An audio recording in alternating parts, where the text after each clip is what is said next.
മുട്ടുവേദന അനുഭവിക്കുന്ന ആളുകൾക്ക് ഈ പറഞ്ഞ വൈദ്യന്മാർ വന്നു കഴിഞ്ഞാൽ ഈ മാറ്റം ഉണ്ടാവും എന്നുള്ളതാണ് ഞങ്ങളുടെ വിശ്വാസം, ഞങ്ങളുടെ അനുഭവത്തിൽ കൂടി. ഞങ്ങൾ മടിഞ്ഞാണ് വന്നത്, എന്നാലും ഇവിടെ വന്നേ പിന്നുള്ള വ്യത്യാസം വളരെ വലുതാണ്. ഇവിടെ വരുമ്പോൾ കാലിന് നല്ല വേദന ഉണ്ടായിരുന്നു, എഴുന്നേറ്റ് നിൽക്കാനും നടക്കാനും ബുദ്ധിമുട്ടുണ്ടായിരുന്നു.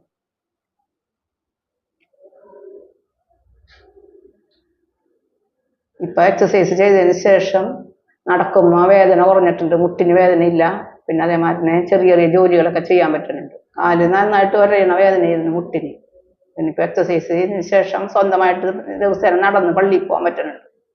വണ്ടിക്കാവോ യാത്ര ചെയ്യുള്ളായിരുന്നു, നടക്കാൻ ബുദ്ധിമുട്ടുണ്ടായിരുന്നു. ഇപ്പൊ പയ്യനെങ്കിലും നടക്കാൻ പറ്റുന്നുണ്ട് വണ്ടിയില്ലാതെ. എനിക്ക് പറയാനുള്ളത്, ഇവിടെ വന്ന് മരുന്ന് കഴിക്കേണ്ട, മരുന്ന് കഴിച്ച് നമ്മുടെ ശരീരത്തിന് അസ്വസ്ഥത ഉണ്ടാക്കേണ്ട, ഇത് വന്ന് ചെയ്യണമെന്നാണ് എനിക്ക് പറയാനുള്ളത്. ഒരുപാട് മാറ്റം ഉണ്ടാവും. ക്ഷമ വേണം, നല്ല ക്ഷമയോട് ഇത് ചെയ്യാൻ മനസ്സ് കാണിക്കണം. പിന്നെ അതേമാതിരി വീട്ടിൽ ഇത് അതേമാതിരി നമ്മളെ കൂടെ നിന്ന് ചെയ്യാനായിട്ടും. എൻ്റെ ഹസ്ബൻഡ് ഇതെല്ലാം ഇവ 3 മാസം ഒരു ദിവസം പോലും മുടങ്ങാണ്ട് കൂടെ നിന്ന് എനിക്ക് സപ്പോർട്ടായിട്ട് ഇത് ചെയ്തു തന്നു. ഒറ്റ ദിവസം പോലും മുടക്കിച്ചിട്ടില്ല എക്സസൈസ്. അത് 1 മണിക്കൂർ എൻ്റെ കൂടെ ഇരുന്ന് എനിക്ക് ചെയ്തു തന്നിട്ട്. അതേമാതിരി ക്ഷമ വേണം.